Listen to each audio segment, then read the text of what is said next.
On va passer rapidement. Donnez-moi une seule seconde. J'ai baissé le micro. Donc, je ne vais plus vous entendre. Voilà, on m'a demandé. Voilà, mettons ça comme ça. Le témoignage qu'on a écouté hier, plusieurs personnes, plusieurs frères et sœurs ont trouvé que c'était très édifiant et qu'il fallait qu'on l'enregistre. Donc, à leur demande, j'ai trouvé qu'il fallait qu'on reprenne le témoignage. Donc, on va le reprendre. Cette fois-ci, on va l'achever. Donc, on va aller jusqu'à la fin. Bon, avant d'entrer, c'est un témoignage qui parle du feu éternel. Il est question de John Bynum, un enfant de Dieu anglais qui a vécu au XVIIe siècle et que Christ a utilisé. Il était prêt à se donner la mort parce qu'il avait un de ses amis qui le hantait jour et nuit en lui disant que l'enfer n'existe pas, le paradis n'existe pas. Son ami avait tellement insisté auprès de lui qu'il ne pouvait plus supporter. Voilà, il s'est dit, quoi? Il faut que je meure maintenant, que je me donne la mort pour découvrir la vérité. Puisqu'à chaque fois qu'il disait à son ami que lui croit que l'enfer existe et que le paradis existe, son ami se moquait de lui et son ami semblait très certain de lui-même. Donc, ce frère, John Bynum, a décidé de se donner la mort. Au moment où il voulait mourir, c'est alors comme ça qu'il a entendu la voix de l'Esprit lui parler dans son cœur, qui lui disait, ne te donne pas la mort, si tu meurs, tu vas gratifier. Ça veut dire que tu vas donner l'avantage à l'ennemi de ton âme, qui te déteste et qui va te brûler, qui veut que tu périsses avec lui dans le feu éternel. Au fait, le feu éternel existe et le ciel existe. Donc, Dieu lui envoie à la suite un ange qui va lui permettre d'aller dans l'au-delà. Donc, il aura la possibilité de découvrir le ciel, de parler aux saints qui sont dans le ciel, et il va descendre dans les enfers. Il va aller au profond de la terre, dans l'abîme là-bas, en enfer. Il va voir, il va être témoin d'un spectacle affreux, terrible, redoutable. Mon frère, ma soeur, que le Saint-Esprit t'aide aujourd'hui, que tu ouvres ton cœur pour comprendre la description des tourments terribles qui attendent l'humanité. L'humanité qui est insouciante, qui ne se soucie pas de son éternité, qui rêve, qui est domptée par la séduction, le grand mensonge. On a étudié que le grand mensonge, c'est la séduction, le mensonge, le diable, le grand mensonge, la force du mensonge, c'est la vie de Satan, la vie du monde, la vie de la chair. Voilà le grand mensonge. C'est ça qui te manque, qui te garde captif. C'est pourquoi la force de la victoire de Jésus, c'est la crucifixion. Si Jésus a vaincu Satan par la crucifixion, ça veut dire que la force de Satan, c'est la vie. Amen, très clair. Mais c'est quelle vie? C'est la vie du péché. C'est la vie de la chair que tu aimes, qui t'impose la loi d'oublier l'éternité. Alors que tu as les souffrances terribles, inexplicables, inexprimables, mon frère, qui t'attendent devant. Donc ces frères étaient témoins des souffrances terribles, des damnés. Voilà, son témoignage va nous toucher complètement. Donc la Bible est claire. Avant d'entrer au témoignage, je vais côté rapidement quelques versets bibliques qui parlent du feu éternel sans ouvrir la Bible.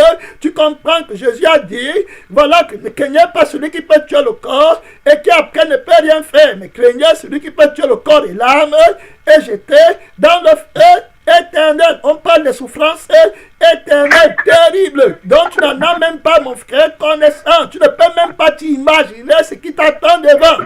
Tu ne connais même pas la durée de tes tourments. Tu ne peux même pas t'imaginer la longévité, c'est-à-dire que la période, voilà, de l'éternité, c'est-à-dire que tu ne sais même pas ce que veut dire le mot éternité, et tu vas être tourmenté pour l'éternité dans le feu éternel. Pourquoi? Parce que tu as méprisé l'appel de Dieu, parce que tu as vécu sur la terre en étant séduit avec la vie que tu voyais. Tu croyais que la vie de la terre était l'unique vie. Voilà la force du diable, la vie de la terre, ta vie.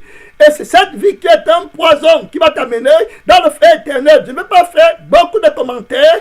On va écouter son témoignage. Et à la fin du témoignage, tu vas te demander, est-ce que ça vaut la peine de continuer à me mentir? Est-ce que ça vaut la peine de continuer à me tromper par les faux raisonnements? Est-ce que ça vaut la peine de continuer à reporter ma repentance? Alors que je vois bien que ma fin est proche et que mon temps expire et qu'il me reste très peu de temps pour faire face à la réalité éternelle, immuable, que tu ne peux plus changer, irréversible, le sort éternel. Il est donné aux hommes de mourir une seule fois, après quoi c'est le jugement. Venez pour l'éternité, mon frère, la lame a été sonnée, la lame, la trompette des anges dans les lieux très saints est en train de sonner. Mon frère, il t'a donné ce temps-ci, ma soeur, pour te préparer pour l'éternité avant que les jours terribles, redoutables ne viennent, où tu diras, oh mon Dieu, je n'y éprouve aucun plaisir. Comment n'ai-je pas écouté ceux qui m'instruisaient? Comment n'ai-je pas écouté ceux qui m'avertissaient? Comment n'ai-je pas écouté mes maîtres? Comment ai-je dédaigné les conseils qui auraient pu me garder? Comment ai-je pu mépriser mon Créateur? Qu'est-ce qui s'était passé? Qu'est-ce qui était en moi? Pourquoi je n'avais pas accepté le moment-là quand on m'appelait à la repentance? La Bible nous dit que Dieu dit que puisque j'appelle et que vous ne répondez pas, puisque j'étends mes mains et que vous n'étendez pas les vôtres, quand vous serez dans le malheur, moi aussi je vais rire. Vous allez écouter comment les damnés sont en train de déclarer comment Dieu ne les écoute plus. Il ne les entend plus. Ils sont tourmentés sans espoir pour l'éternité, abandonnés à un ennemi terrible pour l'éternité. Quel malheur éternel. Voilà, on va commencer le témoignage. Je prends le témoignage à moitié. Donc, je prends le témoignage à partir du moment où il parle de la visite en enfer. Et je vais m'arrêter de temps en temps pour bien expliquer parce qu'il a lu le témoignage et parfois on dirait que ce n'est pas un francophone. Donc je vais m'arrêter pour expliquer ce qu'il a dit et puis je vais continuer de temps en temps. Mais cette fois-ci, je vais être un peu bref parce qu'il faut que je termine le témoignage qui est d'une durée de 50 minutes. Donc je commence le témoignage là, c'est parti.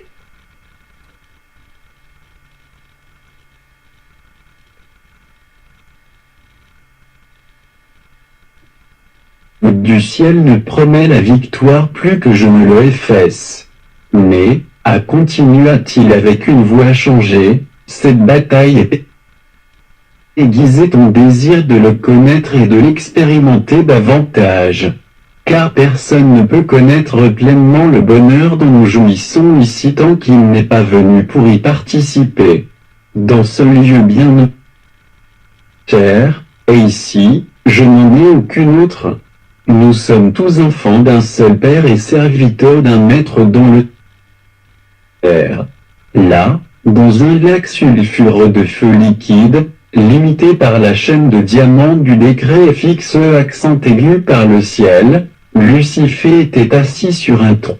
Ok, très important, donc il part avec l'ange pour descendre dans l'abîme, dans la fosse, dans le séjour des morts, là où le diable tourmente les âmes qui n'ont pas eu la grâce de Dieu. Et il va dire qu'il va voir Lucifer assis sur un trône là-bas. Il va être en train de blasphémer Dieu. Pourquoi est-ce qu'il va blasphémer Dieu?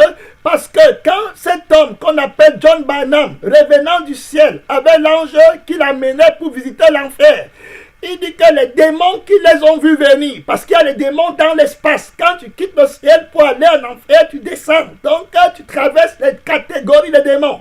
Donc, les démons, là, certains d'entre eux, on les a vus venir et ils sont partis avertir Satan, Lucifer, en enfer. Que voilà, le Seigneur envoie des personnes pour venir visiter l'enfer, pour trahir ton secret, pour trahir ce que tu as caché aux hommes. Voilà, pour trahir le secret de ta tromperie, pour trahir le secret de ton mensonge, parce que ta force, c'est de mentir aux gens, qu'il n'y a pas de feu éternel, autrement dit qu'ils ne mourront pas. Donc tu plonges les gens dans l'insouciance de leur éternité, et tu les plonges dans la rêverie parfaite de la jouissance de leur vie sur la terre. Ils oublient complètement qu'ils ont la souffrance éternelle qui est devant eux et ils ne répondent jamais à l'appel du salut de Dieu. Donc l'appel au salut que Dieu leur donne, l'invitation au salut de Jésus est rejetée parce qu'ils ne connaissent pas les tourments. Tu as réussi à les faire à mépriser l'invitation à la grâce de Dieu à cause de la grâce à l'insouciance que tu as mis dans leur cœur, grâce aux mensonges qui ne vont pas mourir. Donc ils n'ont pas dans leur cœur la crainte de Dieu parce qu'ils ne connaissent pas le fait éternel. Voici que maintenant Dieu envoie quelqu'un pour venir visiter l'enfer, les tourments qui sont en enfer. Donc cet homme va aller trahir dans le monde ce qui se passe. Donc ça met Satan en colère. Donc Satan va commencer à blasphémer contre Dieu. Il va vous dire ce que Satan est en train de dire. Et après je vais expliquer ce qu'il est en train de dire. C'est parti. Les mots qui sont de la bouche de Satan. Écoutez. Sur un trône brûlant, ses yeux rayons étincelants d'une fureur infernale, et pleins de rage à cause de ses douleurs ardentes. Ces démons errants que nous avions vus voler devant nous tandis que nous venions du ciel avaient, je le remarquai, averti de notre arrivée, ce qui excitait le vacarme de tout l'enfer. Lucifer exhalait ses horribles blasphèmes contre le Dieu béni, et les prononçait d'un air plein d'arrogance et d'orgueil. Que désire celui qui envoie le tonnerre? Il a toujours ce ciel dont le sceptre radieux aurait dû être tenu par mes mains, et, au lieu de ces espaces où jamais la lumière ne s'éteint, il me confie nord de mon héritage légitime, dans cette sombre maison. Que désire celui qui envoie le tonnerre, c'est-à-dire qu'il appelle Dieu le tonnerre. J'ai écouté le témoignage en anglais. En anglais, il dit, what does the thunderer want? The thunderer. Ça veut dire que c'est lui qui a la puissance qui parle comme le tonnerre. Donc, quand il parle, sa voix, c'est comme le tonnerre. Vous vous souvenez, quand les enfants d'Israël ont péché, en disant à Samuel que Samuel ne règne plus sur eux, qu'ils veulent un roi, Samuel a dit que je vais prier Dieu et Dieu va gronder son tonnerre pour vous faire savoir que vous avez péché. Et Dieu a grondé le tonnerre toute la nuit. Israël a eu peur. Et le grondement de tonnerre, c'était le tonnerre terrible, pas ce qu'on entend aujourd'hui. C'est le tonnerre qui éclate et qui éclate encore. Bam, bam, bam, bam, bam. Donc les grondements terribles de tonnerre, et ils ont eu peur le matin, ils sont venus tremblants devant Samuel en disant que on prie Dieu pour nous, on a péché, qu'il nous pardonne. Donc ici Satan appelle Dieu le tonnerre, donc le tonnerre. Il dit que qu'est-ce qu'il désire? Il a déjà mon ciel. Là où la lumière ne s'éteindra jamais, c'est là-bas où je devais être. Il a mon trône.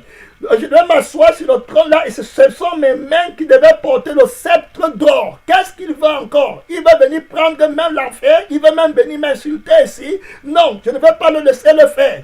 Je vais le combattre. Si je pouvais encore obtenir une opportunité dans le ciel, le combattre. Je me rappelle ce jour-là, comme je l'ai combattu avec ma dernière énergie. Si j'ai encore l'opportunité, je vais le combattre et je n'aurai pas peur de sa grande puissance. En anglais, quand il témoigne en anglais, il dit que je ne vais pas craindre. Il a une manière dont il dit, c'est-à-dire qu'il parle de l'imposante puissance du Tout-Puissant. Tu sens que quand il parle lui-même, il sent qu'il a reçu la frappe le jour-là, qui était une frappe au-delà de la compréhension de l'humanité. Mais il dit qu'il n'aura pas peur. Donc il se glorifie même du fait qu'il dit qu'il n'aura pas peur.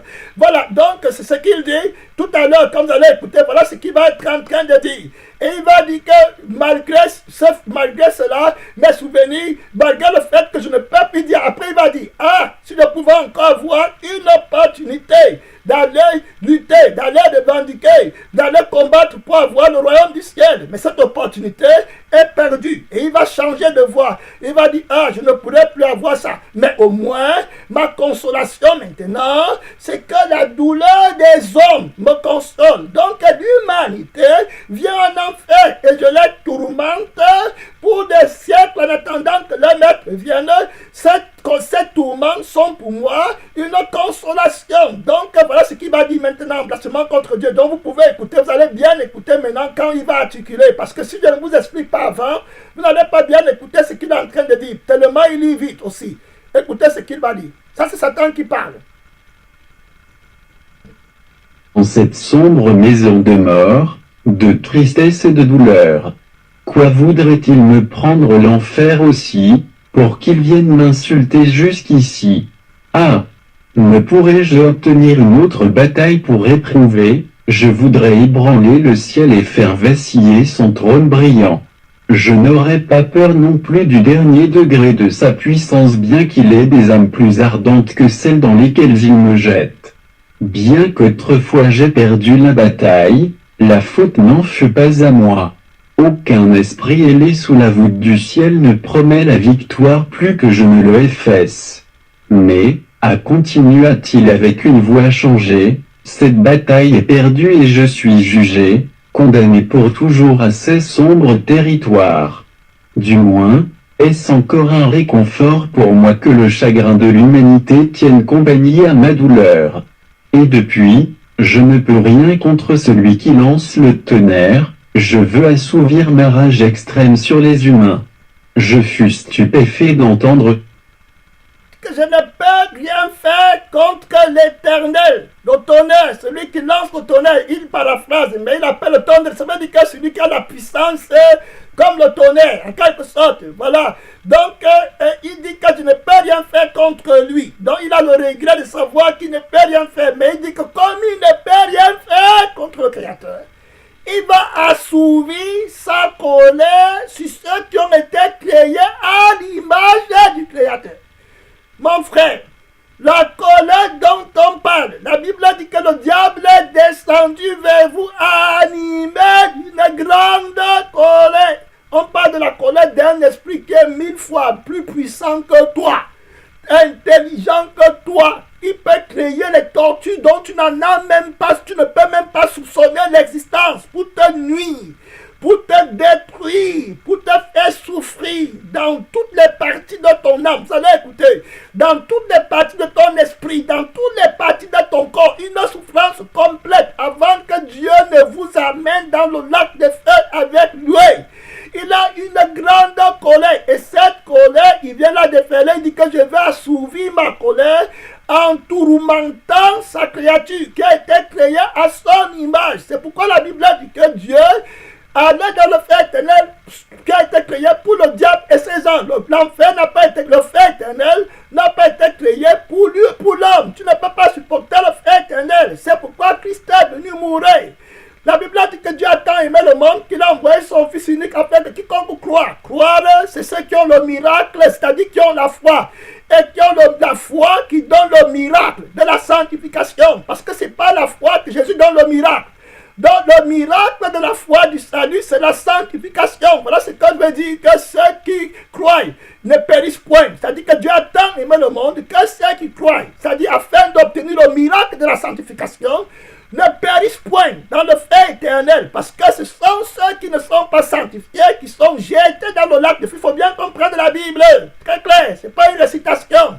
Que je crois en Jésus, non, je suis aussi à l'église, je chante, non, le miracle de la sanctification, le corps, l'âme et l'esprit, irrépréhensible, Saint-Esprit, celui qui t'a appelé est capable de faire ces miracles. 1 Thessaloniciens 5, verset 23 à 24. Oui, tu vas bien comprendre. Il y a un miracle de la sanctification qui s'obtient par la foi en Jésus. Ceux qui partent au ciel en vêtements blancs, sans cassaride, ils ont lavé leurs vêtements dans le sang de l'agneau. Ils vivaient pour Jésus, pas Jésus. Ils ont perdu leur vie sur la terre complètement. Oui, ils ont tout détesté pour gagner le prix de la vocation céleste. Ils ont combattu la séduction du diable. Ils l'ont vaincu.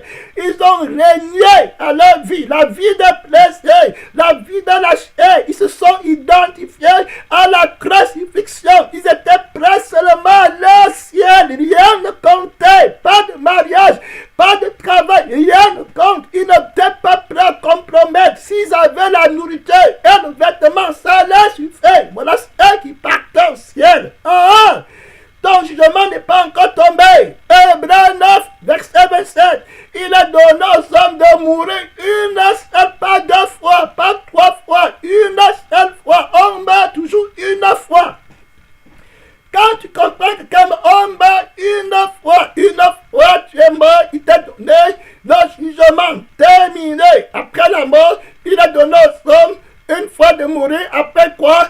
C'est le jugement terminé. On écoute le témoignage que Satan qui est en train d'insulter, il a terminé d'insulter, il a dit qu'il va déferler sa colère sur la créature de Dieu qui a son image. Donc maintenant, on passe au deuxième point. Il va rencontrer des personnes qui sont en train de se quereller dans les flammes, dans les tourments, dans le soufre ardent, en train de brûler. On parle des êtres humains comme toi, qui ont une âme, qui ont un cœur, qui ont un cerveau, qui pensent, qui peuvent parler, la douleur extrême, la malédiction terrible. Voilà où tu pars, voilà où le monde part, avec les yeux ouverts, en riant, en applaudissant, en disant Amen à l'église, en disant Alléluia, Alléluia. Tu pars dans le feu qui ne s'éteint pas, dans la malédiction éternelle, étant séduit, en aimant ta vie,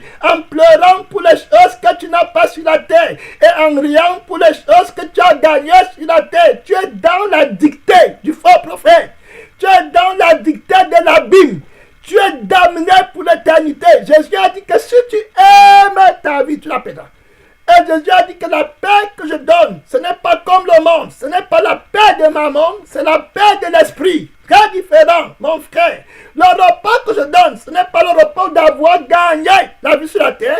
C'est le repas qui vient de l'esprit. Très différent. Donc tu es séduit. La Bible dit que le séducteur, il les avait séduits, menti. Voilà où il les amène. Voilà la colère qu'il a contre toi. Voilà où ça va te conduire. La Bible dit que le salaire du péché, c'est la mort. La mort, ça veut dire quoi le salaire? Ça dit que si tu savais que le salaire du péché, c'est la mort, tu ne serais pas là en train de pécher. Quand tu pêches, il y aura un salaire. Et la mort, c'est quoi? C'est le tourment, c'est le feu éternel, la deuxième mort, le salaire du péché. Donc, celui qui pêche sera jeté dans le temps de feu. Si tu connaissais, dans le témoignage, il y a quelqu'un qui va le dire, que si tu connaissais que le temps de feu, et que le feu existe, l'enfer, que les telles souffrances existent, tu n'accepteras plus le plaisir du péché. Le plaisir du péché, c'est la séduction. Voilà où tu pars. On écoute le témoignage.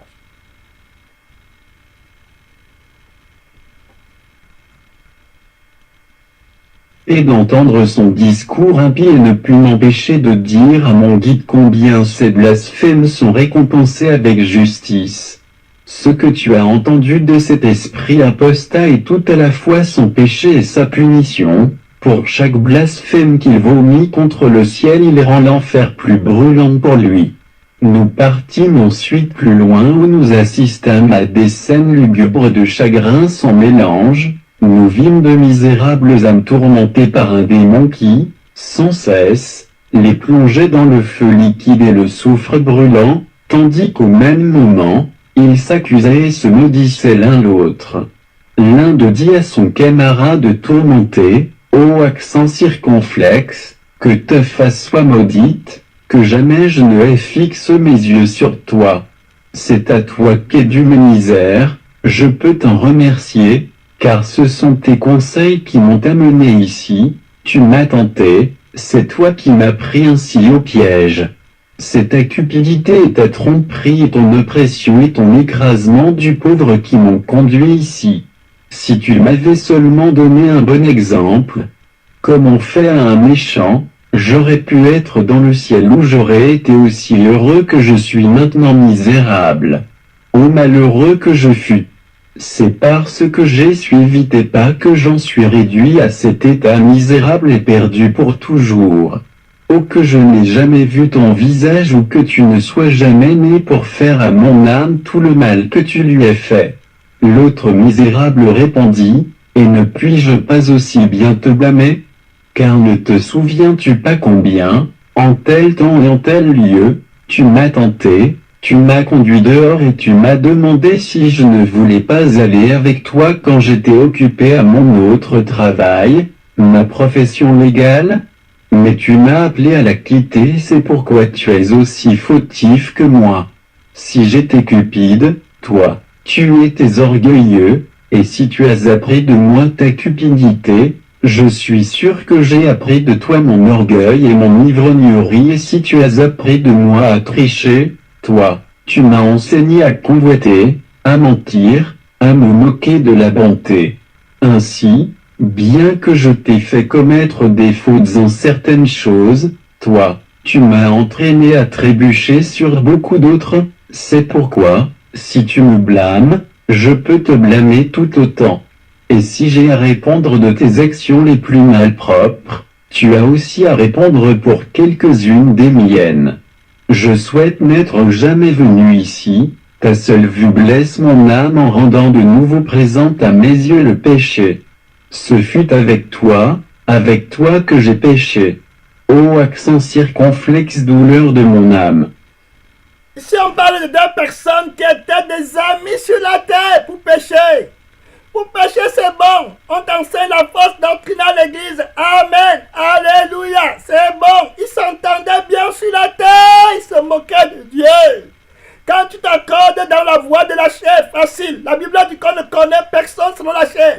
Sur la terre, ils étaient des amis. Ils péchaient ensemble. Ils ne savaient pas que le salaire du péché, c'est la mort. Ils pactaient manger, boire. Faire n'importe quoi, l'alcool dans les bars, mentir, convoiter, la cupidité, vous voyez. L'autre gars dit que l'autre accuse son frère pour la cupidité. L'autre gars dit que tu m'accuses pour la cupidité, mais c'est toi qui m'as enseigné. La convoitise, très clair, ils étaient des amis. Ils trouvaient leur gain dans leur doctrine, dans leur enseignement, dans leur prophétie, dans leur interprétation de la Bible, dans leurs prières, oui, dans tout ce qu'ils faisaient. Voilà, mais en enfer, ils comprennent que c'est terrible. Maintenant, obligé d'accuser ton prochain qui ne s'aime pas, il n'y a pas d'amour là-bas, mon frère. C'est terrible le fait éternel. La personne là que tu suis, avec les mauvais conseils, les mauvais amis, tu connais, il t'amène, mon frère. Tu connais, il t'amène, c'est qui ton père, ta mère, ils étaient amis, mon frère, ton patron, sur la terre, si, tu veux me mener haut. Le fait éternel, je me répands maintenant. Tu prends ta décision, tu dis que c'est terminé. Aujourd'hui, je ne veux pas être comme ces deux hommes, tu vas m'emmener haut. Si tu vas aller au ciel, ne vous mettez pas avec les incirconcis sous un joug étranger, très clair. Tu te sépares complètement. Jésus a dit que je suis venu mettre, je vais lire le verset biblique, on est dans le témoignage, de mon côté, souvent je vais dire, Matthieu 10, il faut que tu comprennes bien, parce que tu cotes la Bible à l'envers. Matthieu 10, quand je suis venu, verset 35, je suis venu mettre que, ne croyez pas que je sois venu apporter la paix sur la terre. Tu es dans la fausse doctrine, tu dis que l'enfer n'existe pas.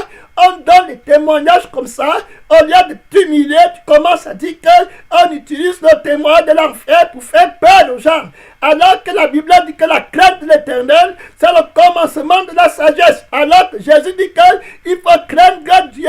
Mon frère, quand tu parles comme ça, c'est la division que tu cherches, la séparation que tu cherches. Mon esprit ne va pas s'unir à ton esprit.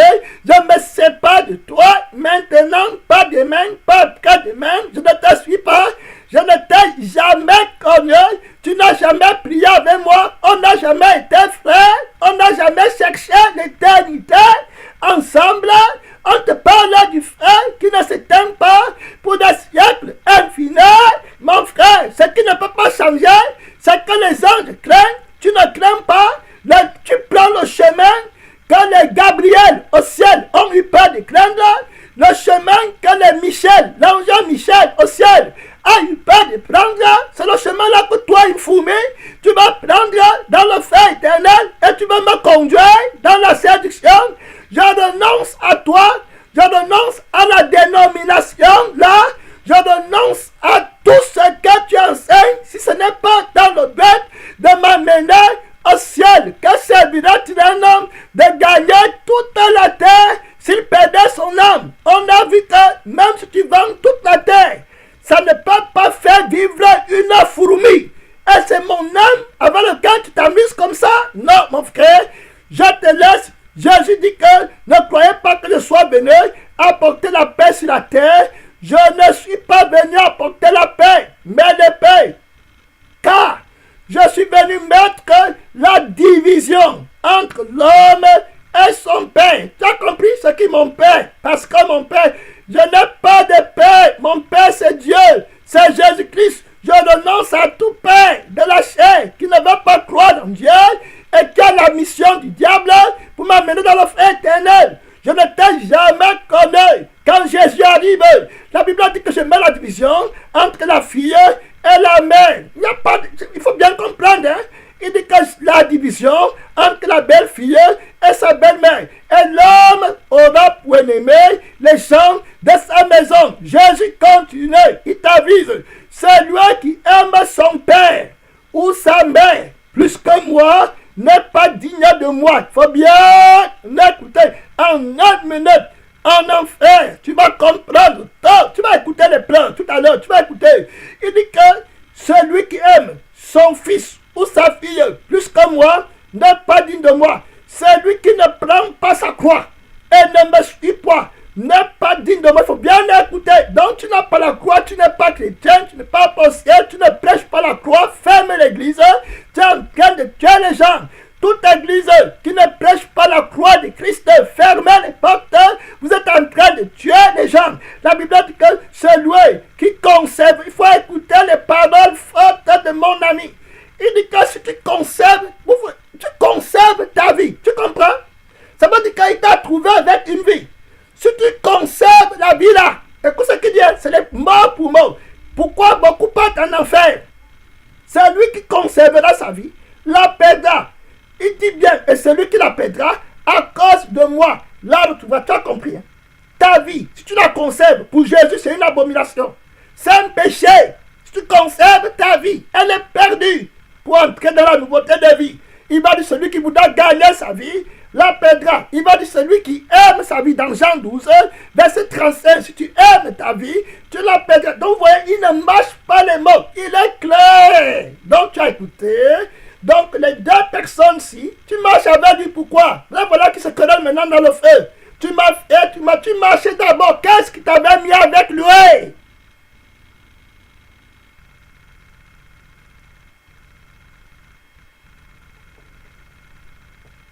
Ô accent circonflexe douleur de mon âme. Et depuis, je ne peux éviter ta compagnie ici, oh que ne puis-je être ici sans toi. D'après ce triste dialogue, je compris bientôt que ceux qui, sur la terre, ont été compagnons de péché seront aussi en enfer, compagnons de châtiment. Et bien que, sur terre, ils aient aimé leur compagnie réciproque, ils ne se soucient pas de la conserver en enfer.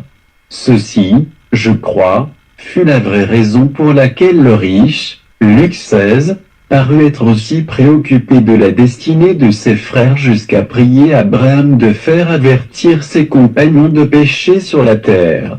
Ce fut l'amour de lui-même et non de qui le fit agir, parce que s'ils étaient venus là, ses propres tourments auraient par cela été accrus, par leur présence et le souvenir du péché pratiqué avec eux. Chapitre 7.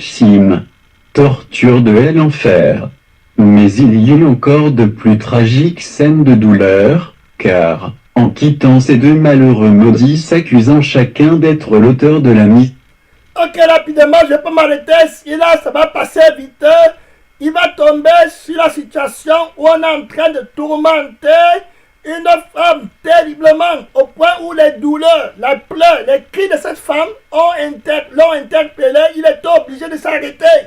Il voyait un démon prendre le souffle des frères, plonger dans la gorge de cette femme pour la torturer. Elle criait terriblement.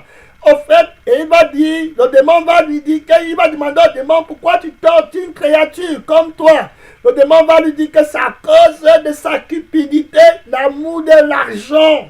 Dans le monde, elle ne pensait qu'à l'argent, à sa vie sur la terre. Je ne vais pas m'arrêter, voilà ce qui va venir là-dedans. Je ne vais pas commenter ça, je vais aller directement à l'autre point qui semble plus important. Ok, donc je vais laisser jouer là. Écoutez, c'est ça qui arrive là. De l'autre, nous partîmes plus loin, considérant plusieurs spectacles douloureux, entre autres, celui de quelqu'un tourmenté par un esprit qui versait dans sa gorge du soufre emmané, ce qu'il faisait avec une si horrible et insolente cruauté que je ne pus que lui dire, « Pourquoi te délectes-tu à tourmenter ce malheureux maudit ?» en versant ainsi perpétuellement cette liqueur emmamée et infernale dans sa gorge? Ce n'est qu'un juste châtiment, répondit le démon. Pendant sa vie, cette femme était si sordide et si misérable que bien qu'elle possédât assez d'or, elle n'était jamais satisfaite, et c'est pourquoi maintenant, j'en verse dans sa gorge. Elle ne s'occupait pas de ceux qu'elle ruinait et perdait, pourvu qu'elle s'empare de leur or. Quand elle eut amassé un trésor si grand qu'elle ne pouvait pas le dépenser, son amour de l'argent ne lui permettant pas de l'utiliser pour son usage personnel et les nécessités de la vie, elle allait souvent avec l'estomac vide, bien que ses cours soient pleins, elle s'arrangeait pour se nourrir aux dépens des autres quant à ses vêtements, où ils ne vieillissaient jamais, où ils étaient toujours si rapiécés qu'il était difficile de dire quel morceau était l'original. Elle n'avait pas de maison parce qu'elle ne voulait pas payer d'impôts, ni aucun trésor en main par peur d'être volée, elle ne plaçait pas son or, n'achetait pas d'obligations de valeur bancaire de peur d'être trompée quoiqu'elle trompât toujours tant qu'elle pouvait était elle-même une si grande tricheuse qu'elle frustrait son corps de sa propre nourriture et son âme de miséricorde. Puisque l'or a été son Dieu sur la terre, n'est-il pas juste qu'elle en ait le ventre? Le démon dit que puisque l'or a été son Dieu sur la terre, n'est-il pas juste qu'on lui donne maintenant le souffle de feu dans la bouche pour la récompenser? Écoutez, la vérité qu'elle avait jetée sur la terre, elle méprisait l'éternité, le voleur. Il achète ton éternité avec 30 minutes de bonheur sur la terre. Voilà le mystère du diable, le tourment qui t'attend dans le feu éternel. Messenger, est-ce que vous êtes encore là? Messenger, amen. Amen.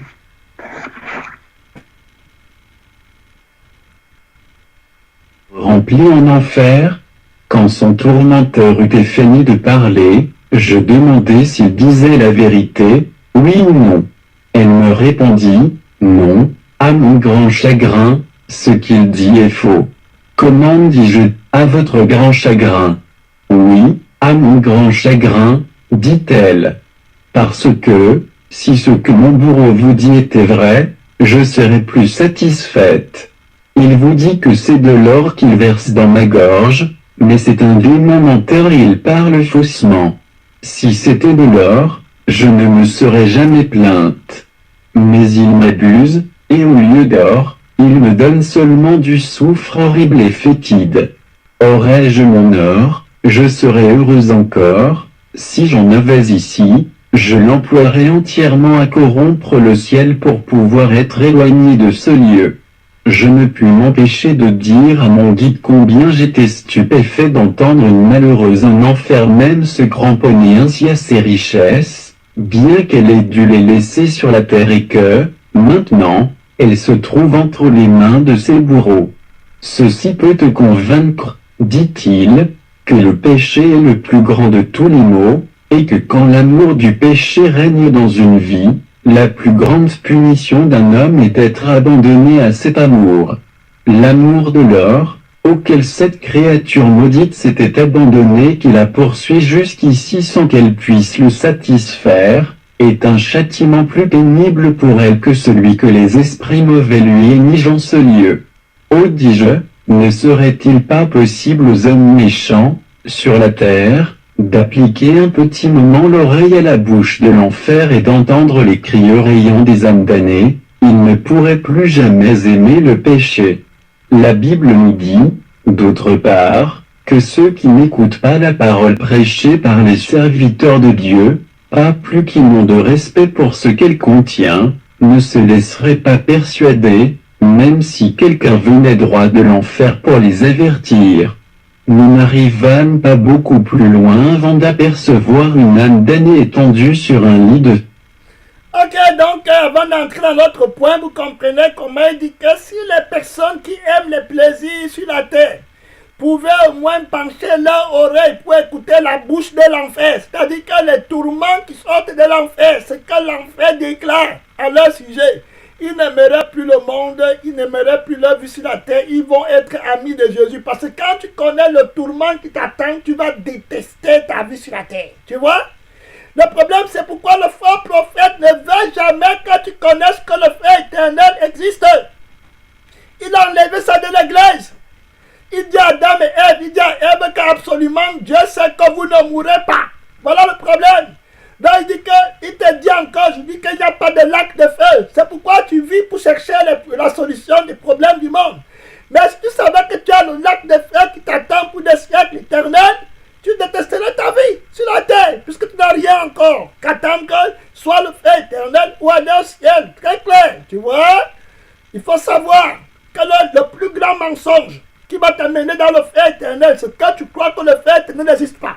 Croire que le feu éternel existe et savoir que le feu éternel existe, ce n'est pas que j'ai dit dans la Bible, non.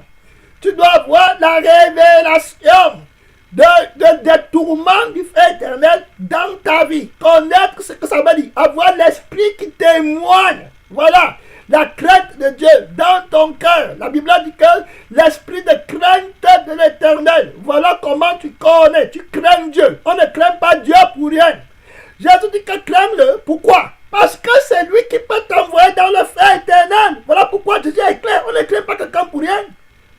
Sinon, on va craindre Satan. Satan peut te tourmenter, il peut pas te tourmenter en enfer. Parce que pour qu'il te tourmente en enfer, il faut que tu aies désobéi à Dieu. Oh, Satan ne peut que te tourmenter sur la terre. Pour le moment, c'est tout. Ça dit que te tuer.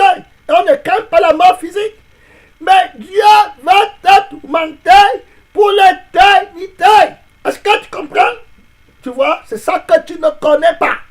C'est ça que tu n'as pas compris. C'est ça que le diable a enlevé de ton cœur. C'est pourquoi quand tu te lèves le matin, tu parles et tu oublies. Écris ça sur ton mail. Quand il te manque combien d'années pour atterrir dans la malédiction éternelle. Voilà la sagesse.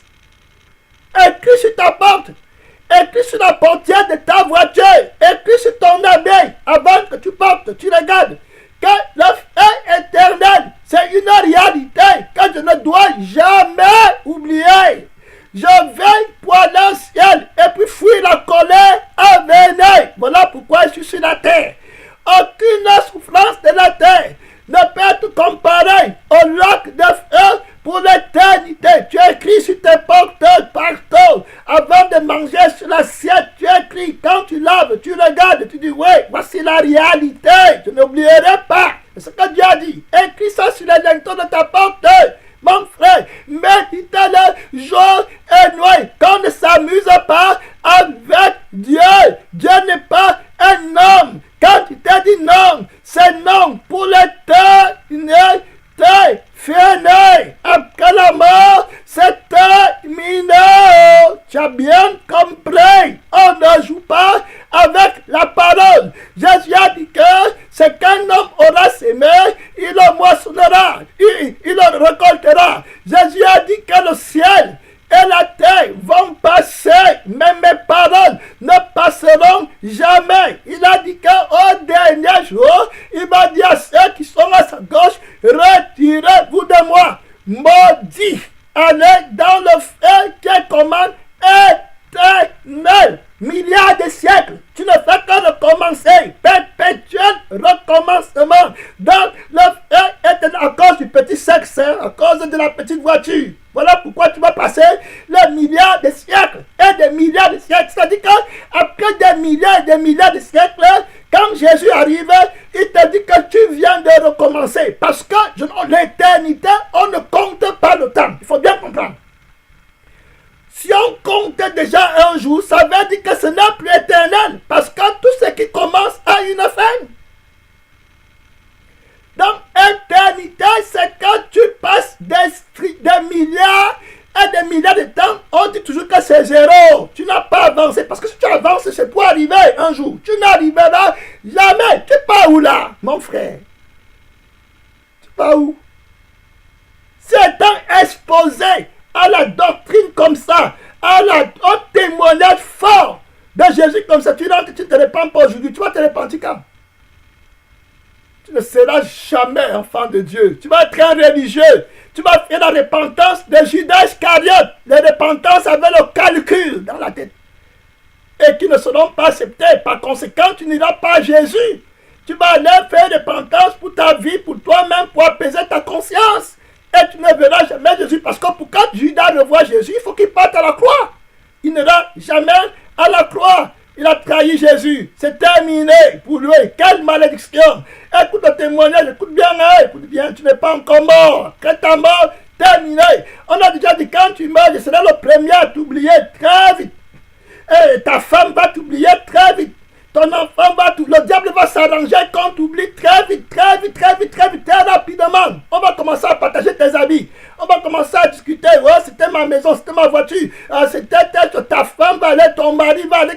On t'oublie très vite. Il y a même les gens qui sont mariés maintenant qui veulent que leur partenaire meure pour qu'ils soient libres d'aller essayer notre truc ailleurs. Très clair. Ils ne vont pas te dire. Satan travaille, mon frère. Le frère éternel. Quand tu es sur la terre-ci, il faut te préparer à rencontrer le Dieu redoutable. Séparation éternelle, le feu t'attend. Donc, je m'en vais au point, dans les 2 points qui nous restent, et puis on va bientôt prier.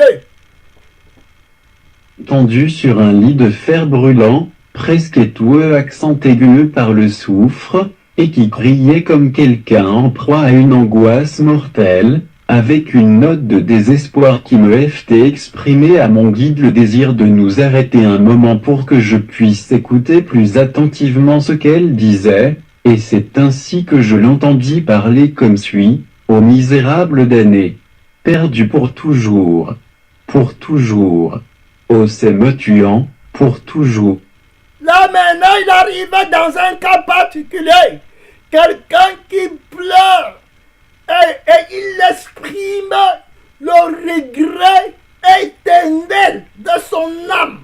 C'est-à-dire quand j'écoute son témoignage, je me mets à sa place. J'essaie d'expérimenter. J'essaie de me dire que si c'était moi, en ce moment, perdu pour toujours, dans les flammes de feu, sans eau, sans nourriture, sans consolation, sans rien d'autre que les tourments, la torture extrême, dans toutes ces formes, comment je fais? Moi qui n'aime pas la douleur, comment j'aurais fait? Comment je ferais, Seigneur? Si c'était moi, oh, une âme comme moi, une personne que Dieu a créée comme moi, comment a-t-elle pu bien faire, cette personne, pour finir dans le lac de feu? Quelle était sa négligence? Où est-ce qu'il a commis l'erreur? Qu'est-ce qui s'était passé dans l'histoire de sa vie? C'était comment, mon père? Pour que je prenne instruction, pour que je me détourne de cette voie, pour que je prenne garde à l'instruction. Oh, Dieu vivant, aie pitié de mon âme, que je ne me mente pas à moi-même, que je ne m'attache à rien qui me mente, que je cherche le vrai Créateur, que je le trouve et qu'il me justifie, que j'entre par la porte étroite et resterai. Il dit un mot là. Il dit que c'est le mot éternité pour toujours, qui les tourmente d'abord. Il venait de dire ça là. Et vous allez écouter comment il décrit les tourments. Mot point par point, les points sensibles, clairs, codés. Je vais m'arrêter pour te faire comprendre, pour que tu comprennes que ce n'est pas un montage. Le frère John Bynum, qui témoigne, il n'était pas pasteur, il n'était pas prophète pour dire qu'il veut que tu viennes dans son église. Il ne connaissait même pas que le ciel existait, il ne connaissait pas que l'enfer existait. Il était prêt à se suicider pour aller savoir ce qui se passe dans l'au-delà. C'est comme ça que Dieu lui a fait grâce. Dans le témoignage, là, ce n'est pas pour te séduire. Il a vécu au XVIIe siècle. Il ne te connaît pas. L'esprit, tu lis ce témoignage pour t'aider. Aime ton âme. Aime ton âme. Aime ton âme. Jésus n'a pas déjà trop pleuré. Hey! Alléluia, mon frère. Le Tout-Puissant a pleuré. Il est descendu sur la terre. Pourquoi tu ne parles pas? Tu comprends le mot éternité? Tu comprends l'éternité? Il est descendu parce qu'il savait que c'est la séparation éternelle. Tu n'es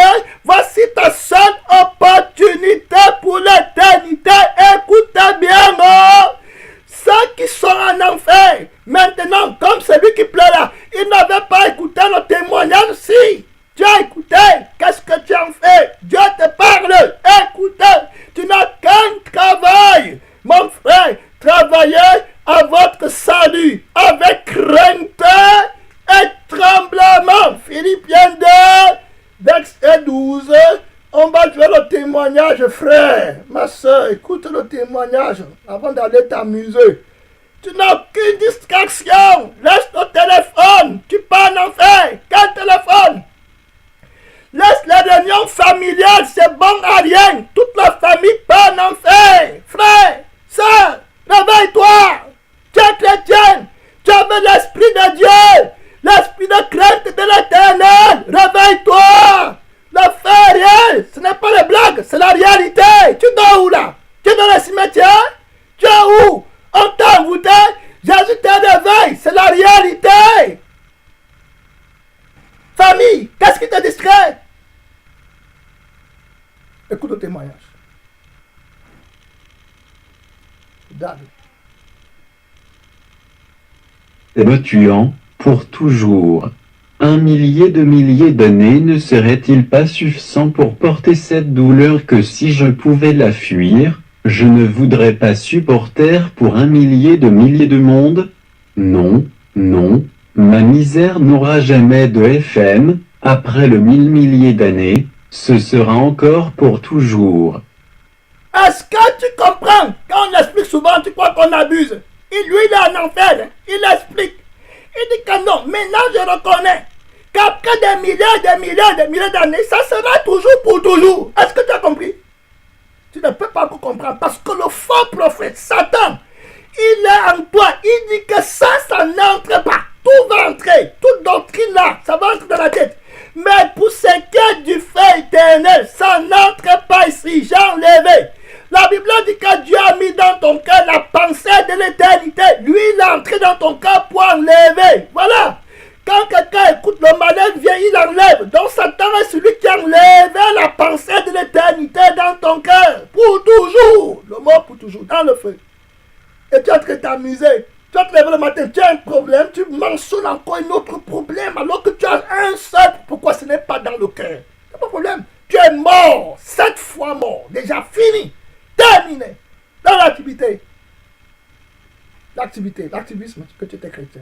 Il faut écouter. Pour toujours. L'homme pour toujours. Séparation. Perdition éternelle. Malédiction éternelle. Ô malheureux. Vraiment, quel état malheureux, ce pour toujours qui est l'enfer de l'enfer. Ô malheureux maudit. Maudit pour toute l'éternité. Comment me suis-je perdu volontairement? Oh, de quelle immense folie me suis-je rendu coupable en choisissant le plaisir bref et momentané du péché au prix coûteux de la souffrance éternelle. Combien de fois ne m'a-t-on pas dit qu'il en serait ainsi? Combien de fois n'ai-je pas été engagé à quitter ces sentiers de péché qui me conduiraient sûrement aux chambres de la mort éternelle? Mais non, tel l'aspic sourd, je ne prêtais point l'oreille à ces enchanteurs qui parlaient si sagement. Ils m'ont dit souvent que les brefs plaisirs de la vie se termineraient rapidement dans les peines éternelles, et... Il dit que ces personnes me parlaient. Il disait que c'était des gens qui parlaient bien. Il me disait souvent que les 20 plaisirs de la terre se termineront dans les peines éternelles du feu, de tourment. Il dit qu'on lui disait, qu'est-ce qu'il a tué? Il est envoûté. Chrétien envoûté. Où es-tu où? Tu es envoûté. On lui disait, il est dans le feu, fini. C'est comme un rêve, terminé mon frère. Terminé. Il dit que combien de fois ne m'a-t-on pas dit que ça va finir comme ça? Et je m'amusais. Alors qu'on m'a dit, on m'a répété. C'est tout là. Comme toi, tu es là. Tu vas encore avoir des inquiétudes. Alors que Jésus dit qu'aucune inquiétude, aucun souci dans le cœur d'un chrétien. Maintenant, une trop triste expérience me le montre, me le dit ainsi, en vérité, mais il est trop tard pour y remédier car ma situation est fixée pour jamais dans l'éternité. Pourquoi ai-je eu une raison à me donner? Pourquoi ai-je été fait avec une âme immortelle et en ai-je si peu pris soin? Ô combien ma propre négligence me perd sa mort, et cependant, je sais que je ne peux pas, que je ne dois pas mourir. Mais vivre une vie mourante, plus mauvaise que 10 000 morts. Et pourtant, une fois, j'ai pu y remédier et je n'ai pas voulu. Oh, c'est le ver qui rend je ne meurs point. J'aurais pu une fois être heureux, une fois le salut me fut ouverté et je l'ai refusé. Oh! Ne m'aurait-il été ouverté qu'une fois mon refus eût été une impardonnable folie, mais il m'a été ouverté 1000 fois, et cependant... Comprenez? Il dit, oh, si le salut m'avait été offert une fois, ça aurait été peut-être excusable. Mais il m'a été offert, on me l'a offert, l'invitation au salut de Jésus était répétée dans ma vie près de 1000 fois, mais je l'ai toujours rejeté. Je vais me repentir demain. Ce n'est pas important. Oh, le diable enlevé. Dieu sème dans le cœur les soucis. Il vient, il apporte les soucis, les inquiétudes, la séduction des richesses. Il enlève. Dieu te parle de ton âme, l'éternité, il enlève. Il te montre, le diable te montre sur la terre, la terre, la terre, la terre, la terre, jusqu'à ce que tu meurs.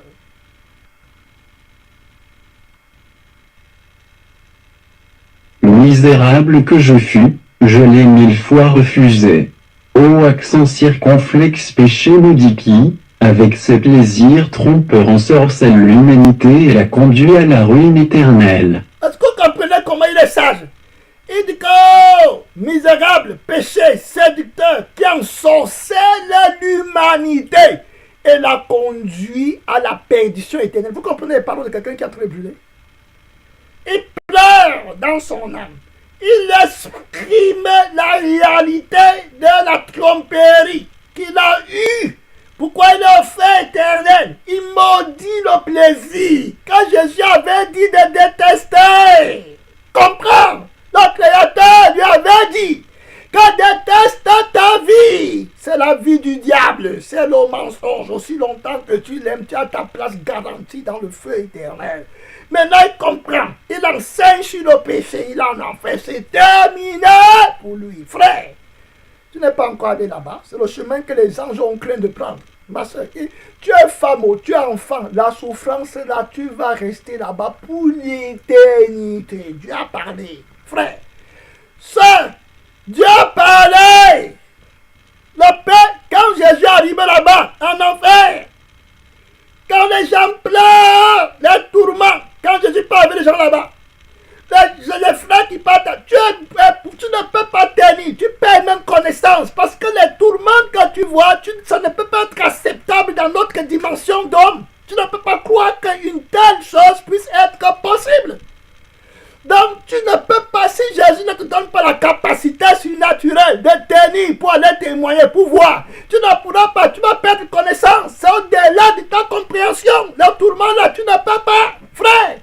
Même concevoir, ton cerveau n'a pas été conçu pour concevoir l'existence d'un tel tourment, l'intensité féroce d'un tel tourment. N'a pas été, tu n'es pas capable de saisir. Tu pars où? Tu t'amuses avec qui? Là-bas, tu vas parler le vrai, tu vas parler la vérité de ton âme. Tu vas exprimer la douleur terrible que tu es en train de vivre. Ce sera trop tard, trop tard, trop tard, trop tard. Quand Jésus arrive là-bas avec les frères qui ne peuvent plus supporter, ils tombent, ils veulent perdre connaissance. Jésus les arrête. Jésus dit, quand la paix y soit, tu vois le frère là revient encore à la normale. Avant de voir les tourments d'un être humain, d'une âme comme toi que Dieu a créé. Et tu t'amuses sur la terre. Dieu te donne le privilège, la grâce comme ça, tu prends sur la terre. Quelqu'un veut même du temps, un peu de temps, jusqu'à tu le salues, mais je te salue moi. Dieu me parle comme ça, je te salue, tu dis que ce n'est pas de Dieu, je te salue encore. Je mange avec toi. Je ne sais pas comment nous on croit aujourd'hui. Et quand Jésus, les petits enfants tourmentés, la foi te saisit, tu perds connaissance. Quand tu vois les petits enfants, la manière dont ils brûlent vifs dans le feu. Quand tu dis Jésus regarde le ciel. Il dit que mon Père a déjà parlé. C'est terminé pour l'éternité. Qu'est-ce que tu dis là? Tu crois que Dieu est un homme? Quand vous êtes sur la terre, vous faites vos lois politiques, vous faites vos raisonnements, vous changez les lois. Tu crois que Dieu est comme ça? Ça, c'est les gens de la terre.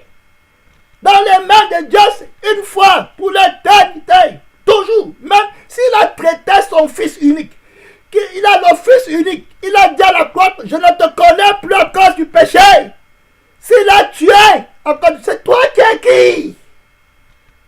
Si tu es son fils, il n'a qu'un seul fils unique, le premier-né de toute la création qui vient sur la terre pour mourir à cause du péché. C'est toi qui vas laisser entrer le péché.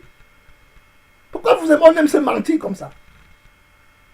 Pourquoi on aime tenter l'Esprit de Dieu?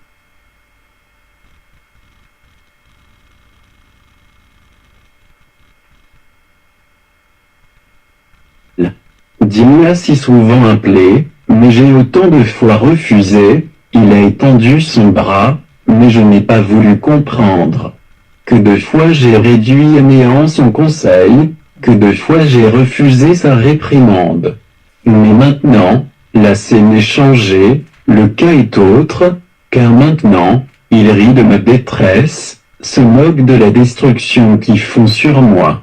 Dieu m'avait tendu une main secourable, mais à ce moment, je n'ai pas voulu la saisir. C'est pourquoi ces peines éternelles auxquelles je suis condamné ne sont que la juste rétribution de ce que j'ai fait. Je ne pouvais entendre ces douloureuses lamentations sans réfléchir à la grâce merveilleuse que le Dieu à jamais béni m'avait montrée, louanges éternelles à son saint nom. Car mon cœur me disait que pareil à ce triste damné, j'avais mérité aussi la colère éternelle, et c'est sa grâce seule qui a fait que nous dirons. Oh combien ses conseils sont insondables! Et qui peut pénétrer son secret divin? Après ces réactions, je m'adressai à celui qui se plaignait si douloureusement et lui dis que j'avais entendu ces réactions désolées. Elle me faisait comprendre que sa misère était grande et sa perte irréparable. Je lui dis que je désirais plus particulièrement savoir si quelque amoindrissement à ses souffrances était possible. Non, pas du tout. Mes douleurs sont telles qu'elles n'admettent aucun soulagement, même pas pendant un court moment. Mais la question que tu me poses me laisse comprendre que tu es un étranger ici, puisque-tu le demeurais. Ah s'il me restait encore le moindre espoir, combien je m'agenouillerais, crierais et prierais à jamais pour être racheté d'ici. Mais, à cet en vain, je suis perdu pour toujours. Bien que tu puisses être gars. Trop fort! Le gars, c'est lui qui est jeune Barnum, qui est parti le visiter en enfer. Il voit se damner. Il dit que, mais dis-moi les tourments, si est-ce que c'est vraiment, c'est comment vous ressentez? Et le damné qui est en train d'être puni là-bas pour ses fautes dit que la question que tu me poses me fait comprendre que tu n'es pas de cet endroit. Oh, que tu ne sois jamais de cet endroit. C'est un endroit maudit. Et après, c'est-à-dire quand il se passe quelque chose en se damné, c'est-à-dire qu'il a un flash dans sa conscience. Et il se rappelle qu'un moment dans ma vie, il m'était donné l'opportunité d'esquiver cet endroit. Parce que il voit maintenant que l'autre, lui, n'est pas encore jugé et qu'il est dans la possibilité de se repentir. C'est à ce moment que ce damné se dit en lui-même, oh, si je pouvais encore voir l'opportunité ou bien le temps pour vivre, je devais prier, jeûner et tout faire pour ne pas venir à cet endroit. Mais c'est trop tard, frère. Tu vas être à la place des démons. Les démons, pour eux, c'est trop tard. C'est terminé. Ne parle plus jamais. Séparation éternelle. C'est là-bas que tu parles. Toi, écoutez. Dès de venir dans ce lieu, je veux te dire ce que les damnés sauront ici. Chapitre 8. Une âme perdue parle. Ok, maintenant il va mentionner les tourments par catégorie. On va écouter, je vais laisser jouer, j'explique rapidement, mon temps est passé déjà.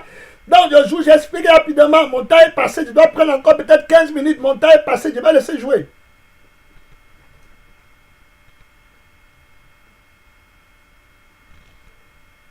Nos supplices, dans ce cachot infernal, sont de deux sortes, ce que nous avons perdu et ce que nous subissons. De celle-ci et de ces différents points, je parlerai ensuite. D'abord, ce que nous avons perdu. 1. Dans ce triste et sombre séjour de misère et de chagrin, nous avons perdu la présence de Dieu à jamais béni. Et c'est ce qui fait de ce séjour l'enfer. Aurions-nous perdu 1000 mondes, ce ne serait pas autant que cette seule perte. Si le moindre rayon de sa grâce pouvait entrer ici, nous pourrions être heureux, mais nous l'avons perdu pour notre malheur éternel de même ici, nous avons perdu la compagnie des saints et des anges, et à leur place, nous n'avons rien, sauf les démons qui nous tourmentent. 3. Ici, nous avons aussi perdu le ciel, le siège de la bénédiction. Il y a un profond abîme entre nous et le ciel de sorte que nous en sommes exclus pour toujours. Ces portes éternelles qui introduisent le racheté dans la joie sont 65 maintenant et pour toujours fermées pour nous 4, pour que notre misère soit rendue encore plus douloureuse. Nous avons perdu l'espoir de ne jamais parvenir à une situation meilleure, ce qui rend notre condition vraiment sans espérance. Le plus misérable sur la terre garde cependant un espoir en réserve. Et c'est pourquoi un proverbe populaire dit que s'il n'avait pas d'espoir, le cœur se briserait. Nos cœurs pourraient bien se briser depuis que nous sommes ici, à la fois sans espoir et sans secours. C'est ce que nous avons perdu qui est assez grand, quand on y pense, pour déchirer, lacérer et ronger nos misérables âmes à jamais. Pourtant, oh, si c'était tout. Mais nous avons la perception de la douleur aussi bien que de la perte. Et maintenant que je t'ai montré ce que nous avons perdu, je vais te montrer ce que nous subissons. 1. En premier lieu, nous subissons une grande variété de tourments, nous sommes tourmentés de 1000 façons. Ceux qui ont été affligés sur la terre ont souffert rarement de plus d'un mal à la fois. Mais s'il avait eu en même temps la peste, la goutte et la fièvre, combien ils se trouveraient malheureux. Cependant, tout cela n'est que la piqûre d'une puce en comparaison de ces douleurs poignantes et intolérables que nous endurons. Ici, toutes les variétés odieuses de l'enfer se trouvent aux prises avec nous, le feu inextinguible pour nous brûler, un lac de soufre en fusion pour nous faire suffoquer, des chaînes éternelles pour nous. Le feu inextinguible pour nous brûler. Un lac de feu et de soufre pour nous tourmenter. Il faut bien comprendre. Et il va aller devant. Il va dire que le feu qui nous brûle est tellement violent que toutes les eaux de la mer ne peuvent pas l'éteindre. Il faut bien écouter. Il parle de la souffrance complète. Il dit que ceux qui souffrent sur la terre, quand ils ont le mal de tête, ils ne vont pas dire qu'on a le mal de ventre, qu'on a le mal de dos, on a mal au pied, on a mal au cerveau, on a mal à la bouche, on a mal aux oreilles, on a mal aux dents. Non. Mais imagine-toi, on combine toutes les parties de ton corps sont en train de souffrir au même moment. Toutes les parties de ton âme sont en train de souffrir violemment par des flammes terribles qui brûlent tous les aspects psychiques de la conscience, de ton âme, de ton esprit. La souffrance est telle qu'il faut écouter, il va décréter et sans cesse, sans interruption. Et puis leur pensée tourmentée du temps qu'ils ont vécu sur la terre, ils se rappellent des plaisirs qu'ils vivaient sur la terre et de la folie du temps, c'est-à-dire de la folie pendant leur jour sur la terre. Ils auraient dû prendre le temps là pour se préparer l'éternité. Donc ils regrettent le temps là, ils n'auront plus jamais. On a étudié ce qu'il faut racheter le temps. Maintenant, ils pensent à leur tourment, leur imagination, leur situation présente, les tourments terribles. Maintenant encore, la même imagination les projette dans l'avenir. Qu'il n'y a plus d'espoir. Au contraire, les tourments vont croître parce que Jésus revient pour les envoyer dans le feu éternel. Maintenant, ils sont en enfer. Mais ils vont aller dans le feu que Dieu a créé pour tourmenter le diable qui les tourmente. Donc, le diable qui les tourmente a une puissance dans le feu là pour les tourmenter. Mais Dieu crée un feu qui va brûler le diable qui a la puissance de les tourmenter. Comment ils vont faire dans le feu qui a été créé pour tourmenter le diable qui est plus puissant, qui a lutté contre Dieu? Comment ils vont supporter l'intensité des flammes de ce feu? Pendant combien de temps? Pendant combien de siècles? Pendant combien de millénaires vont-ils rester dans le feu? Et là, imaginez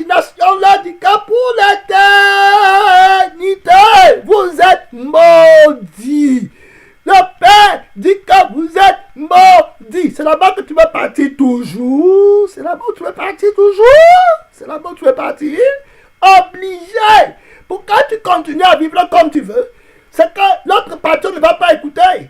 Je serai obligé de dire ça peut-être maintenant, parce que je vais arrêter bientôt. L'autre partie, c'est que pour que tu continues à vivre comme tu vivais, tu seras obligé de dire que ce n'est pas vrai. Dire que le témoin n'est pas vrai.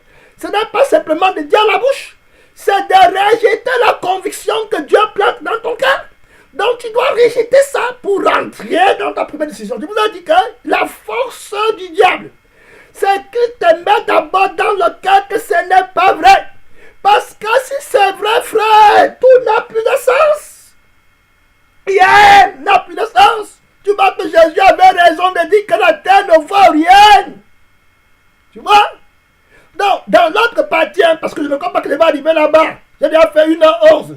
Dans l'autre partie, c'est-à-dire qu'après ça, on devait écouter quelqu'un d'autre qui était un athée et que John Branham va rencontrer là-bas.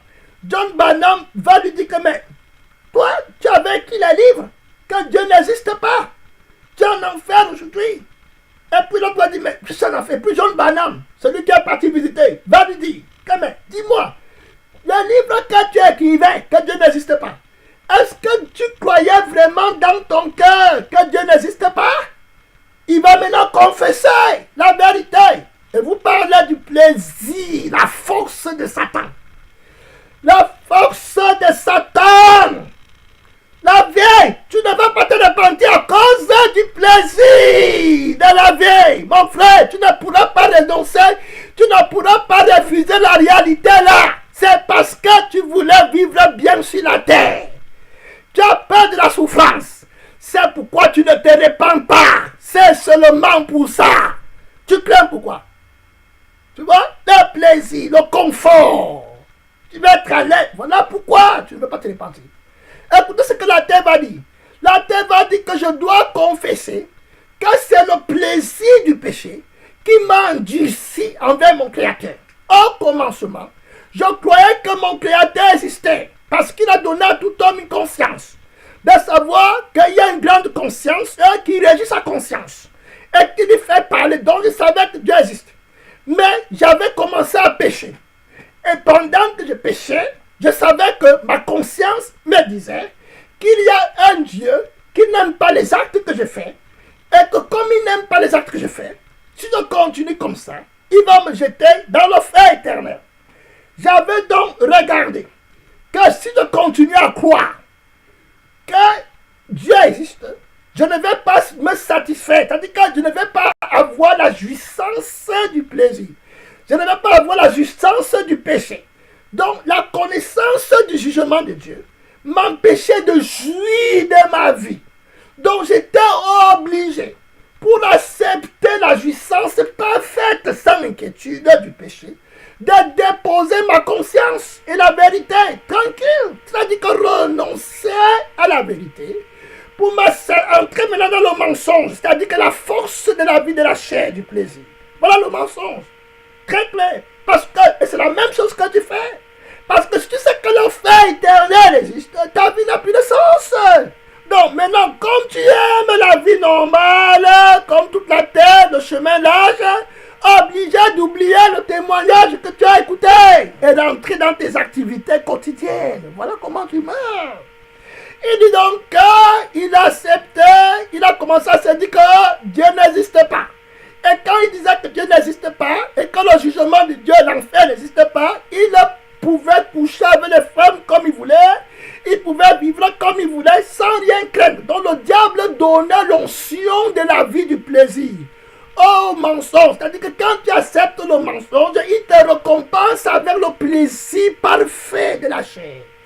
C'est donc comme ça qu'il a aimé le plaisir. Et plus il jouissait dans le plaisir, plus il avait la confiance que Dieu n'existait pas. Voilà, c'est comme ça qu'il a commencé à écrire les livres que Dieu n'existe pas. Donc le plaisir du péché, c'est ça qu'il avait amené à devenir un athée. Je n'arriverai pas là-bas, je joue le témoignage ici, il manque quelques 5 minutes et puis on va prier. Faire sulloquer des chaînes éternelles pour nous lier, là, des ténèbres extrêmes pour nous oreiller un verre de conscience qui nous ronge éternellement. Un seul d'entre eux est plus pénible à supporter que tous les tourments que l'humanité n'a jamais eu à subir sur la terre mais, de même qu'ici nos tourments sont variés, ils sont universels aussi, c'est-à-dire qu'ils affectent n'importe quelle partie de notre corps et tourmentent toutes les puissances de l'âme, ce qui rend plus insupportable encore ce que nous saurons. Au cours de ces malaises qui vous saisissent, vous, les hommes, sur la terre, si l'un de vos organes est atteint, les autres sont indemnes. Bien que votre corps puisse être en mauvais état, votre tête peut être intacte, et si votre tête est malade, vos organes vitaux peuvent être libres, ou bien qu'ils soient éctés, vos bras et vos jambes peuvent encore vous servir. Mais ici, il en est tout autrement, toutes les parties de l'âme et du corps sont tourmentées à la fois.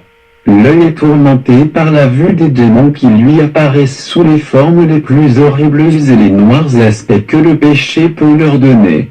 L'oreille est continuellement tourmentée par les hurlements éclatants et les continuelles clameurs des damnés, les narines, à cause des âmes sulfureuses, la langue, par des ampoules brûlantes, et le corps tout entier roule dans les âmes du feu liquide.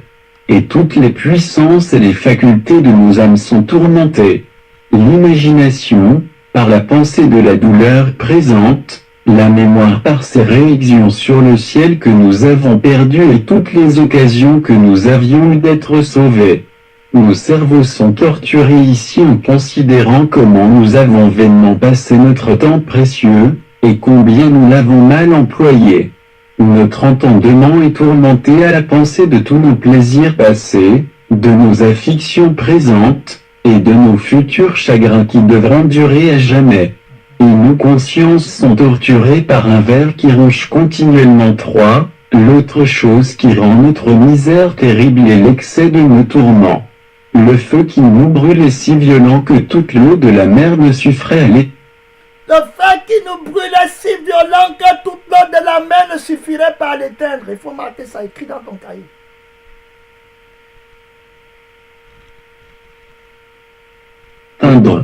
Les peines que nous saurons sont si extrêmes qu'elles sont impossibles à connaître, sauf par ceux qui les ressentent. Les peines que nous expérimentons sont impossibles à connaître, sauf par ceux qui les expérimentent. C'est trop fort. C'est-à-dire qu'elle est impossible à connaître parce que dans ta dimension d'être humain, tu ne peux pas entrer dans la réalité si, mon frère, c'est fort. L'autre humain ne peut pas comprendre, c'est les esprits qui te tourmentent, ce n'est pas la chair, c'est les esprits, les démons qui ont vu la face de Dieu qui te tourmentent pour le moment. Tu vas où là? Tu ne peux pas, on ne peut pas t'expliquer, c'est quand tu arrives là-bas que tu comprends que ouais, c'est terminé. Continue à dormir.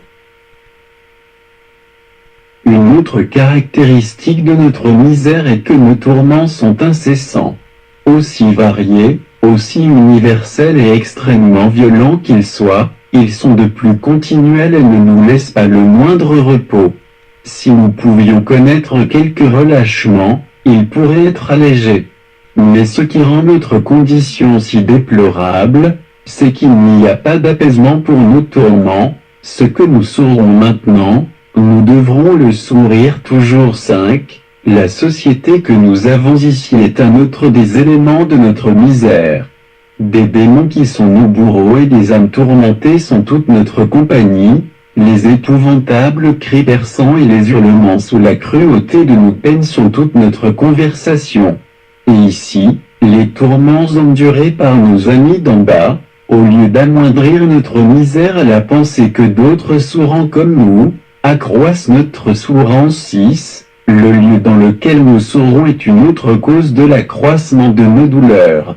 C'est ici l'abrégé de toute la misère, une prison, un cachot, un abîme sans fond, un lac de feu et de soufre, une fournaise de feu qui brûle pendant l'éternité, la noirceur des ténèbres. Une prison, un cachot, un abîme sans fond, un lac de soufre et de feu, une prison, un cachot, un gouffre sans fond, un abîme, c'est-à-dire qu'un soufre de lac et de feu, mon frère. On a en anglais, on dit the infernal dungeon of hell. C'est-à-dire que l'abîme, la profondeur de la souffrance. C'est-à-dire que l'abîme de la torture, c'est-à-dire que tu dis que les yeux sont tourmentés par les créatures que tu ne peux même pas imaginer l'existence.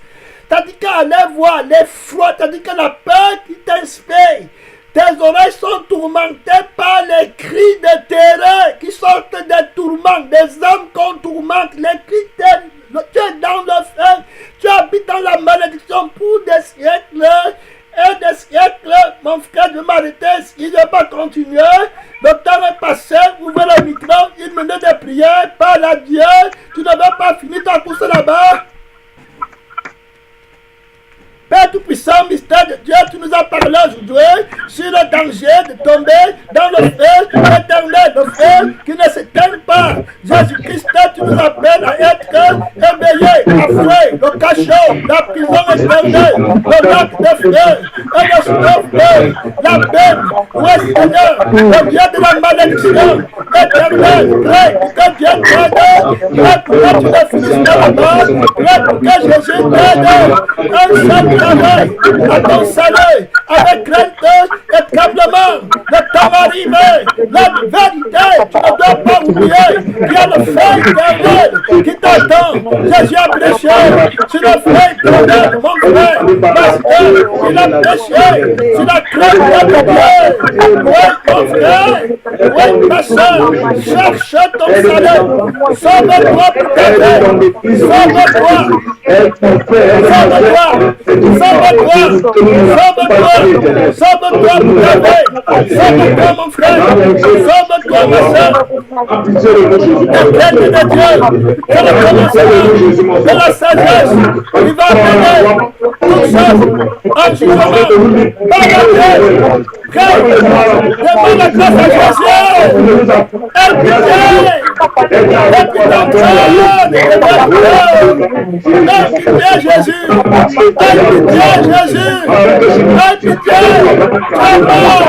pourquoi les gens viennent par là-bas, dénoncer la visée de Satan, c'est qu'il cache, appelle à la repentance, appelle à la repentance, l'histoire de Dieu, oui ma soeur, oui mon frère, pourquoi tu vas danser, pourquoi tu vas prier, c'est l'heure de prier, c'est l'heure de prier, c'est l'heure de prier, c'est l'heure de prier, et pour que ça rentre dans ton cœur la crainte de Dieu, au commencement de la sagesse, crains Dieu, afin du discours, crains Dieu, demande la grâce, éloigne-moi de la colère à venir, la colère à venir, retirez-vous de moi, maudit, prêt pour que Dieu ne te dise pas ça au dernier jour, c'est l'heure de prier, c'est l'heure d'appeler, c'est l'heure de demander, c'est l'heure de supplier, réponds-moi, Jésus-Christ, je ne suis pas encore mort, je peux encore me repentir, je peux encore changer, tu peux encore me sauver, tu peux encore m'aider, je suis encore sur la terre, il n'est pas encore trop tard, je t'invoque, aie pitié, tu es miséricordieux, tu peux me sanctifier, la vie éternelle, c'est la vie de la sainteté, Jésus, donne-moi la grâce d'être saint, donne-moi la vie éternelle, voilà ta promesse, prie, ma soeur, prie, pour que tu n'oublies pas ces choses, pour que la vie du monde ne t'emporte pas dans l'oubli, les inquiétudes de la vie ne t'emportent pas, pour que tu sois réveillé, pour que tu sois éveillé, que tu aies guidé dans ta langue, que tu veilles, que tu ne descendes pas pour prendre ce qui est dans la maison. Jésus a dit que si tu es sur le toit, ne descends pas pour prendre ce qui est dans la maison. C'est grave. Ne regarde pas derrière. Ne regarde pas mon frère derrière. La femme de l'autre a regardé derrière. C'est terminé. Sauve-toi pour ta vie. Rachète le temps, le jeûne, la prière. Non aux distractions. Non à la doctrine de prospérité, de mensonge, fausse prophétie. Tu vas aller au ciel. Tu vas sauver ton âme. Jésus est mort pour que tu partes au ciel. Il prie, ma soeur, demande la grâce de Dieu, demande, tu vas recevoir, chaque heure tu vas trouver, l'évangile du lieu, tu connais pourquoi tu évangélises, tu sais pourquoi tu prêches, tu sais l'objectif de la prédication, tu sais l'objectif de la prophétie, c'est le ciel et détourner les gens du fait éternel, la sanctification. Tu as le cœur de Dieu, tu as le cœur qui aime l'âme de ton prochain, tu combats avec Jésus à partir de la victoire, frère. Père, ça, lève-toi de la prière, lève-toi dans le jeûne, lève-toi de la crucifixion, appelle l'alpha et l'oméga, qui n'a qu'un travail. Mon frère, il a dit qu'il y a la joie dans le ciel pour un pécheur qui se répand. Il connaît dans le ciel quand un pécheur se répand, on sonne la trompette au ciel. Pas à Dieu, frère, pas à Dieu, ma soeur, tu abandonnes toi aujourd'hui pour te consacrer à l'éternité. Point de folie dans ton cœur, le combat a commencé, la guerre a commencé, c'est la lutte pour la séparation éternelle. De quel côté sera Dieu pour l'éternité? Et que le Seigneur ne veut pas les chrétiens refroidir. Tu dois être froid ou bien chaud. C'est l'heure de guerre, c'est l'heure de prière, c'est l'heure de jeûne, c'est l'heure de crucifixion. La nuit est avancée, frère, on n'est pas pour travailler, c'est le combat maintenant, c'est la dernière heure, c'est le dernier pouvoir, c'est le dernier chemin, c'est le dernier virage.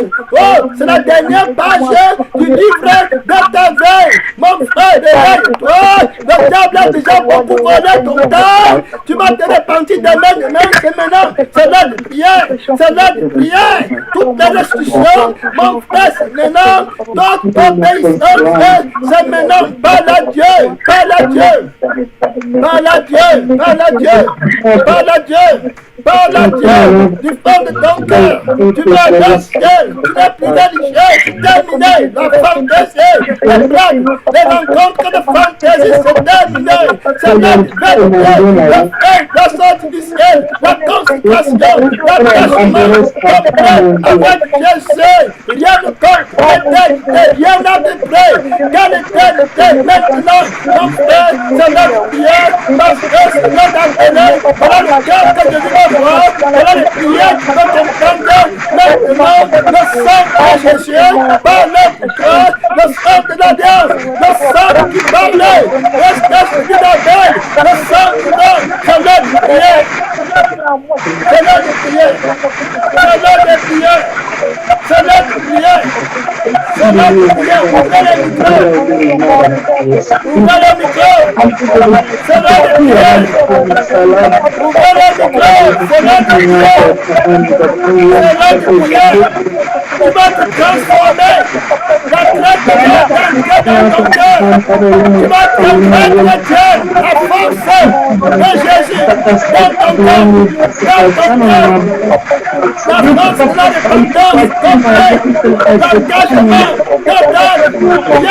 ton travail sur la mort, le temps sur la mort, la bonté sur la mort, la maison sur la mort, la voiture c'est la mort, la puissance c'est la mort, la nationalité c'est la mort, tout est la mort, frère, c'est le ciel, on parle maintenant, c'est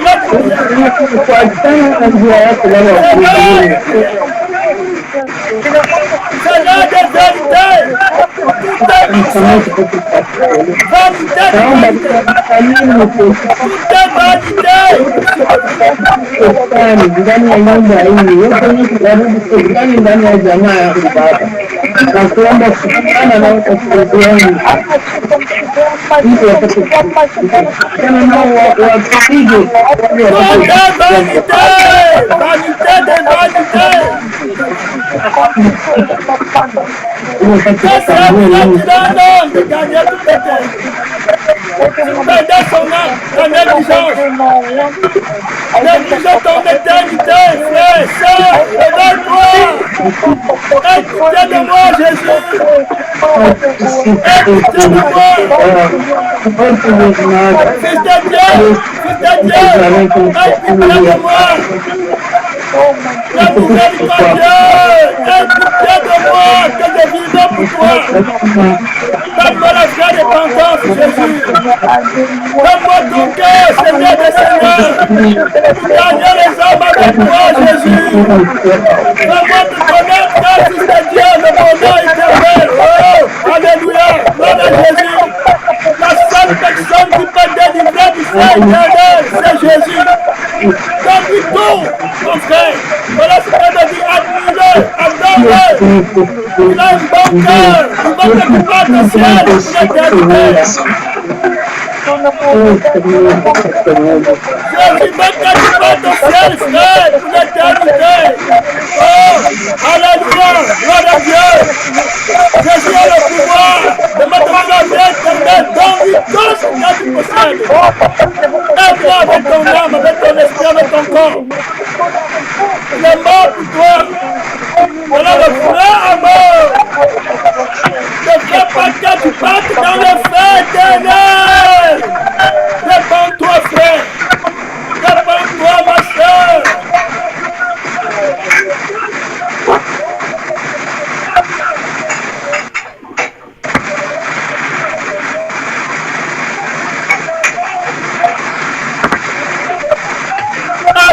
Gloire de Jésus. À toi la gloire, Seigneur de Seigneur.